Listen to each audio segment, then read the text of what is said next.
রাজ্য তপশিলি কল্যাণ দপ্তরের উদ্যোগে অদ্বৈত মল্লবর্মণের 111তম জন্মদিন পালন করা হয় আগরতলা অফিস লেন স্থিত অদ্বৈত অতিথিশালা প্রাঙ্গণে। উপস্থিত ছিলেন তপশিলি জাতি কল্যাণ দপ্তরের মন্ত্রী সুধাংশু দাস, দপ্তরের সচিব সহ দপ্তরের আধিকারিক ও অন্যান্য কর্মীরা। ব্যুরো রিপোর্ট, আরই, ধর্মনগর।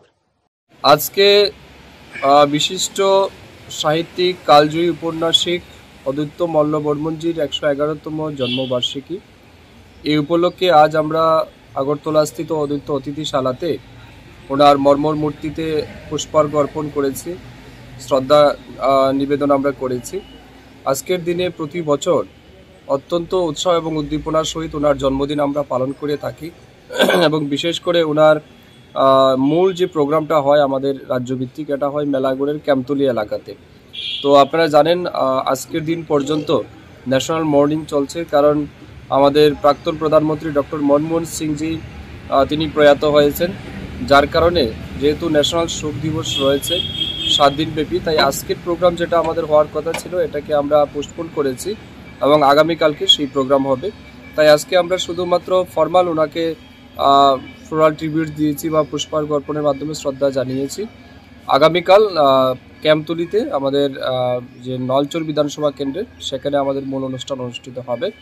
মূল উদ্দেশ্য হচ্ছে বিশিষ্ট উপন্যাসিক অদ্বৈত মল্লবর্মণ আমাদের প্রত্যেকের জীবনে একটা অন্যতম ব্যক্তিত্ব হিসাবে তিনি পরিচিত, যিনি তিতাস একটি নদীর নাম লিখে সমস্ত সাহিত্যিক জগতে চিরস্মরণীয় হয়ে আছেন। এবং আমরা দেখেছি যে ব্যক্তি বা যে অদ্বৈত মল্লবর্মণ শিশুকালেই ওনার পিতা মাতা দুজনকে হারিয়ে প্রতিকূল একটা এবং বিপরীত পরিস্থিতির উপর দাঁড়িয়ে নিজেকে সমাজের মধ্যে যেভাবে প্রতিষ্ঠিত করেছেন, এটা সত্যি আমাদের সবার জন্য অনেক বেশি প্রেরণার উৎস। এবং অদ্বৈত মল্লবর্মণ তিনি দেখিয়েছেন যে প্রচণ্ড দারিদ্রতাকে উপেক্ষা করেও সমাজের মধ্যে প্রতিষ্ঠিত হওয়া যায় যদি নিজের মধ্যে আত্মবিশ্বাস থাকে। সেটারই অন্যতম উদাহরণ কিন্তু অদ্বৈত মল্লবর্মণ। তো ওনার মতো মহান ব্যক্তিত্বকে শ্রদ্ধা জানাতে পেরে আজকে আমরা অত্যন্ত আনন্দিত এবং গর্বিত। আমরা আবেদন করব অদ্বৈত মল্লবর্মণের জীবনী, তার যে কালজয়ী ইতিহাস, এটা আমাদের জানা উচিত এবং আজকের প্রজন্ম তো অবশ্যই জানা উচিত, কারণ ওনার থেকে অনেক বেশি প্রেরণা পাওয়ার মতো বিশেষ বিষয় রয়েছে।